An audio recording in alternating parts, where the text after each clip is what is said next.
Good morning student. तो आज हम plus two class 5 lesson part 4 start करेंगे। टॉपिक हमारा इब्न बतूता और भारतीय शहर। तो इब्न बतूता ने उपमहाद्वीप के शहरों को उन लोगों के लिए व्यापक अवसरों से भरपूर पाया जिनके पास आवश्यक इच्छा, साधन और कौशल था। ये शहर धनी आबादी वाले समर्थ थे, सिवाय कभी कभी युद्धों और अभियानों से होने वाले विध्वंस के। इन इब्न बतूता के वृत्तांत से हमें प्रतीत होता है, इब्न बतूता ने जो भी हिस्टोरियन जो वृत्तांत लिखे हैं, अधिकांश शहरों में भीड़ भाड़ वाली सड़कें तथा चमक दमक वाले रंगीन बाजार थे जो विविध प्रकार की वस्तुओं से भरे रहते थे।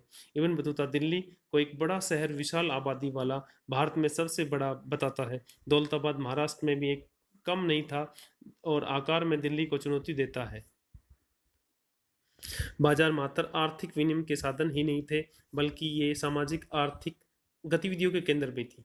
खाली सिर्फ खरीद फरोख्त नहीं होती, बाइंग सेलिंग, इसके अलावा काफ़ी एक्टिविटी भी होती थी। अधिकांश बाजारों में एक मस्जिद तथा एक मंदिर होता था। उनमें से कम कुछ तो नर्तकों, संगीतकारों, गायकों के सार्वजनिक प्रदर्शन के लिए स्थान भी चिन्हित थे। हालांकि इब्न बतूता की शहरों की समृद्धि का वर्णन करने में अधिक रुचि नहीं थी। इतिहासकारों ने उसके वृत्तांत का प्रयोग यह तर्क देने में किया कि शहर अपनी संस्कृति का एक बड़ा भाग गांवों से अधिशेष के अधिग्रहण के प्राप्त करते हैं। इब्न बतूता ने पाया कि भारतीय कृषि के इतना अधिक उत्पादनकारी होने का कारण मिट्टी का उपजाऊपन था, जो किसानों के लिए वर्ष में दो फसलें उगाना संभव था। रबी एंड खरीफ की दो फसलें उगाते थे। मिट्टी बहुत उपजाऊ थी, अनेक नदियां थी। उसने यह भी ध्यान दिया कि उपमहाद्वीप व्यापार तथा वाणिज्य के लिए अंतर एशियाई तंत्रों से भली भांति जुड़ा हुआ है। यस, इंडिया का अनेक कंट्रियों से कनेक्ट था, एशिया, पूरे एशिया से। भारतीय माल की मध्य और दक्षिणी पूर्वी एशिया दोनों में बहुत मांग थी। यस, इंडियन जो वस्तु थी, गुड्स था, उसकी काफ़ी डिमांड थी फॉरेन में। शिल्पकारों, व्यापारियों को भारी मुनाफा होता था। भारतीय कपड़ों, विशेष रूप से सूती कपड़ा, महीन, मलमल, रेशम, जरी, साटन की अत्यधिक मांग थी। इब्न बतूता हमें बताता है कि महीन मलमल की कई किस्में इतनी अधिक महंगी थी कि उन्हें अमीर वर्ग के तथा बहुत जो संपन्न लोग थे, वेल्थी पर्सन थे, लोग ही पहन सकते थे।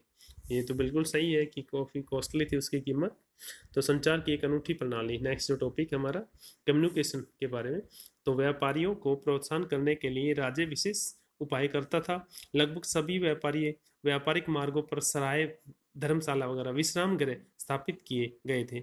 इब्न बतूता डाक प्रणाली की कार्यकुशलता देखकर चकित हुआ था, क्योंकि जो उस टाइम रोड वगैरह, रेल तो थे नहीं, मोस्टली कच्चे रास्ते होते थे, तो जगह जगह पे सराय बनवा रखी थी, विश्राम गृह बनवा रखे थे व्यापारियों के लिए।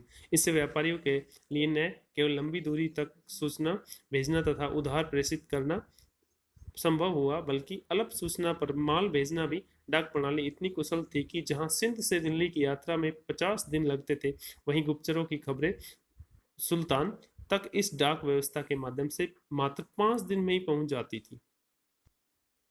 नेक्स्ट टॉपिक हमारा बर्नियर तथा अपविकसित पूर्व। तो हम बात करते हैं ईस्ट की। तो जहां इब्न बतूता से ने उस हर चीज का वर्णन करते हुए ने का निश्चय किया, उनसे उसे अपने अनूठेपन के कारण प्रभावित और उत्सुक किया। वही बर्नियर एक भिन्न बुद्धिजीवी परंपरा से संबंधित था। उसने भारत में जो भी देखा वह उसकी सामान्य रूप से यूरोप और विशेष रूप से फ्रांस में व्यापक स्थितियों की तुलना करता है, इंडिया की फ्रांस से तुलना करता है। भिन्नता को उजागर करने के प्रति अधिक चिंतित था, विशेष रूप से स्थितियों जिन्हें उन्हें अवसरवादी पाया, अवसारकारी पाया। उसका विचार नीति निर्माताओं, बुद्धिजीवियों वर्ग को प्रभावित करने का था, ताकि यह सुनिश्चित किया जा सके कि वे ऐसे निर्णय ले सके जिन्हें वह सही मानता था। बर्नियर के जो बुक है, फेमस ग्रंथ है जो travel in the Mughal empire, अपने गहन प्रेक्षण, आलोचनात्मक अंतर्दृष्टि तथा गहन चिंतन के लिए उल्लेखनीय है। इसके वृत्तांत में की गई चर्चाओं में मुगलों के इतिहास को एक प्रकार के वैश्विक ढांचों में स्थापित करने का प्रयास किया है।